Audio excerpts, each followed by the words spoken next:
I didn't think I would see the day when I am saying Love Island USA has surpassed Love Island UK in entertainment quality. It has just it's gone clear. I didn't think I'll see the day. The UK allowed USA Love Island to surpass them. Now I'm an OG watcher of Love Island. I watched it when it was a celebrity version in like the mid 2000s. Okay, so when I saw that it was being rebooted, of course I watched it. It was a very raw. Then they were showing them having sex. They had smokers corners. Yeah, it was very raw. There was no Castro Moore. So yeah, it was different. And the show was shorter as well. Obviously, as the show has grown in popularity, the producers have to be a bit more strategic in how they present the show and things like that, which I get. But when Love Island USA started, I was like, I don't know if this is gonna work because the UK and the US are completely different. The first season of US was alright. It was a bit boring. It's like they were trying to. It was too much like the UK one in the sense of it was just like I don't know. It just wasn't it. Season 2 with Justine and Selly and Johnny and stuff like that. That is when that's when it started getting better. And every season since then is just gotten progressively better. The American version also produced Love Island Games, which is on ITV2, I believe, but they didn't show it like they're showing the normal Love Island now. So a lot of people didn't watch it. But Love Island Games is one of the best seasons of Love Island, period.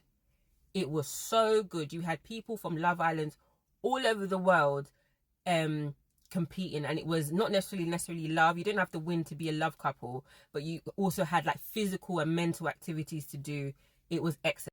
This season of Love Island USA, chef's kiss. Honestly, the blow-ups we've been having, the love triangles, the dumpings, the Casa Amor, compared to the UK, and I think because it's on at the same time as the UK, it makes the comparison even worse. So they don't show they show Love Island USA after the UK one is finished on ITV2. But if you have Peacock or you stream in other ways, you can watch it with it. So I've been watching Love Island USA as well, and it is miles better than the UK one this season. Honestly, the UK one is really boring now, I'm telling you. In the UK, the current UK season now, we have barely had any challenges. And can I say that as well? Like in the UK one as well, they stopped doing certain challenges because they're trying to promote no bullying and be kind and things like that. But it's just made the show a lot tamer. Maybe you might have one or two characters in there, but usually it's just not the same, guys. An American one is just kicking it out. You have a very diverse cast of people in the American one. Even there's even 2 British people in there right now, Aaron and Miguel, and Kane. Sorry, Kane is also there now. 3 people from the UK, and you've got Liv from Australia as well. It's usually is a diverse cast. They're hiring people. They're casting people on personality as well. The UK, they're just picking you because you have a certain aesthetic. There was about 4 girls in the UK one that I thought were the same person for like at least a week.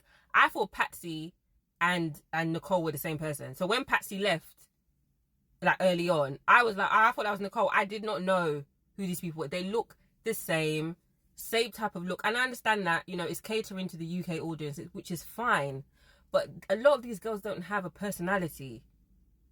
Or the personality is very tame in comparison to how some of the women are in America. Obviously, it's a different country, different culture, but it's not as entertaining.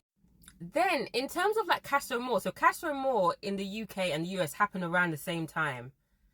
The recoupling in the US one was one of the best recouplings in Love Island history.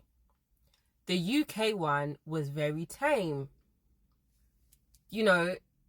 We had Serena going off last episode like she'd lost her mind on Cordell, and Kayla was crying, and all the Janae was crying. Like in the UK one, the girls like Mimi literally she didn't even cry. I don't know if she cried, and then it was over. Like that's it. That's all we got. That's the only fiery thing we got.